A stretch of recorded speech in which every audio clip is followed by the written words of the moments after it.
Knock, knock. Who's there? It's Jack. Jack who? Not Jack from Jack and Jill? Oh no. Today you get to meet Jack, who got some magic beans and ended up having a beanstalk to climb. Got me, kids? It's about Jack and the beanstalk. Once upon a time, there lived a boy called Jack. He lived in a cottage with his mother, and their most valuable possession was a cow called Daisy. Daisy provided fresh milk for Jack and his mother every day. They loved her very much. Sadly, the day came when Jack and his mother had no money left. Jack's mother told him that he would have to take Daisy to the market to sell her.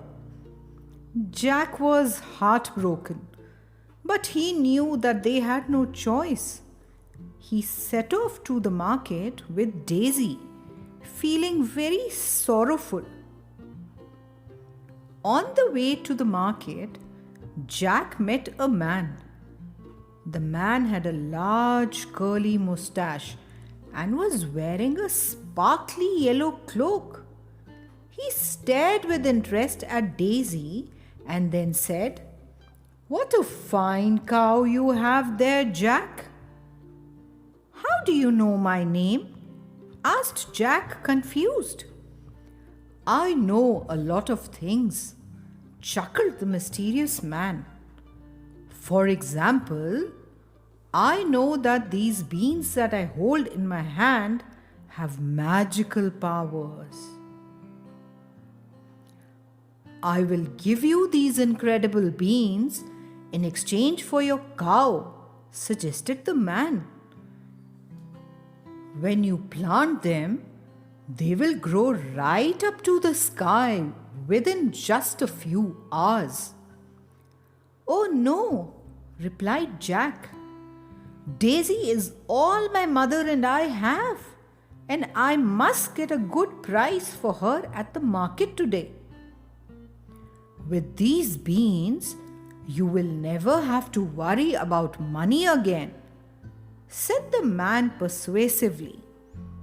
At last, Jack gave in and swapped Daisy for the beans. When Jack arrived back at his house, he skipped excitedly into the kitchen. "Are you back already, Jack?" asked his mother. "I do hope you got a good price for Daisy." "Better than that, mother," sang Jack. "I have magical beans." He started to explain about the man he had met, but his mother was not listening. She was extremely angry. She took the beans and threw them out of the window. Jack was sent to his bedroom. He lay down on his bed and cried himself to sleep. The next morning, Jack woke up and noticed that his bedroom was much darker than usual. A shadow fell across the room. He ran outside to investigate. Jack was astounded by what he saw in his garden. Overnight, the beans had grown into a gigantic beanstalk. It was thicker than the trunk of an ancient tree and covered in healthy green leaves. It was the most amazing plant that he had ever seen. The beanstalk went up high into the clouds. He could not see the top of it. "I will climb this beanstalk," said Jack, feeling determined. Jack was fit and strong and started to climb the beanstalk with ease. However, The higher he climbed, the harder it got to find things that he could grab onto. Soon his limbs started to tire. I must go on, he said to himself firmly.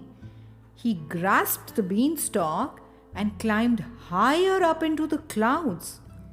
Eventually, he reached the very top. Jack saw an enormous castle.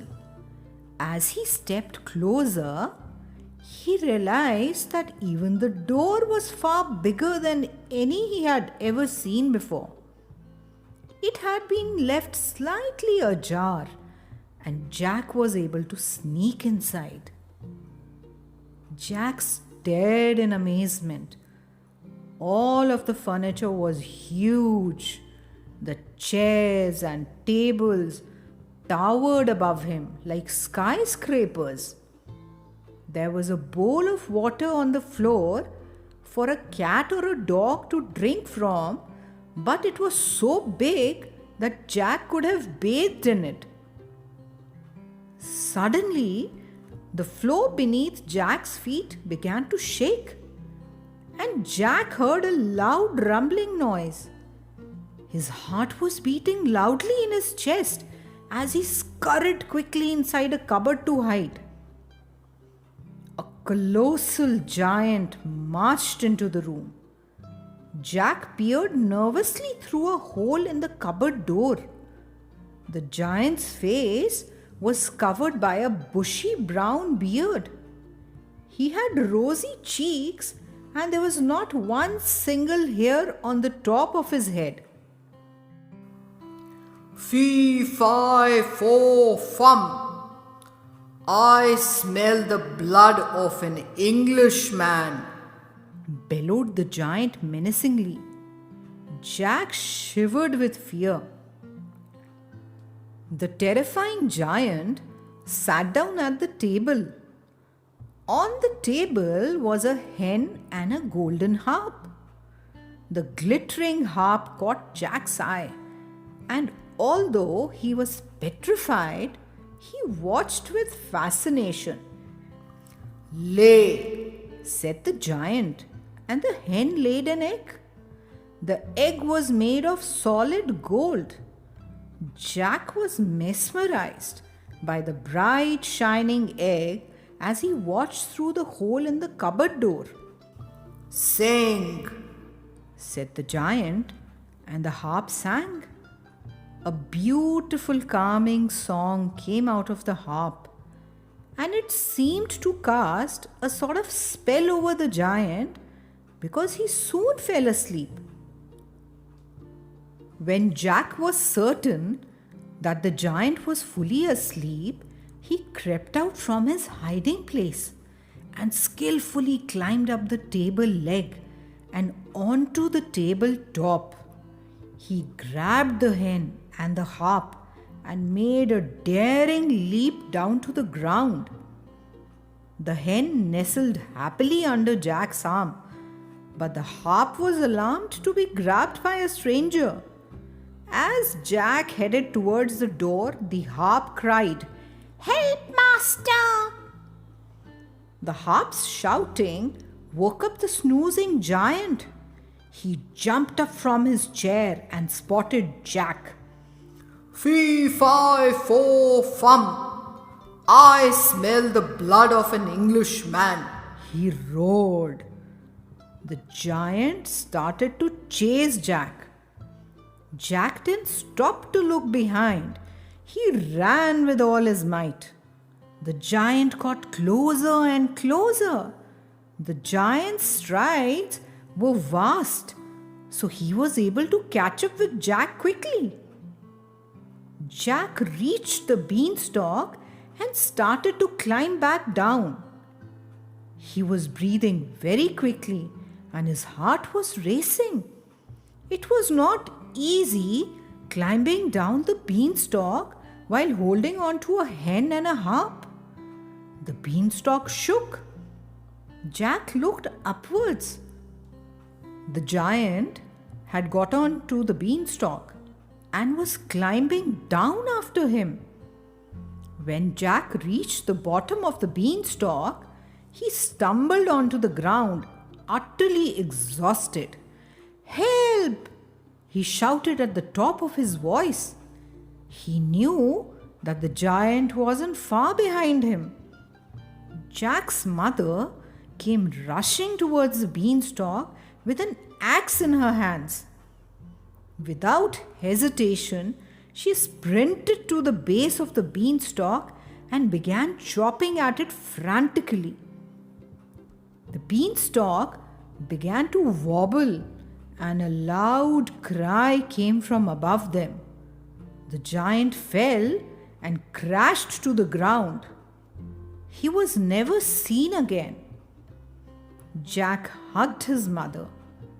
"Thank you," he smiled, still out of breath and shaking all over. "I'm so glad to have you back, Jack," she whispered, looking at him lovingly. Jack's mother was delighted to see the golden harp and the hen. The harp now seemed happy to call Jack his new master, and the hen quickly started to lay golden eggs on Jack's command. In fact, Jack was able to sell the golden eggs to buy Daisy back. They didn't have to worry about having enough money again, and they all lived happily ever after.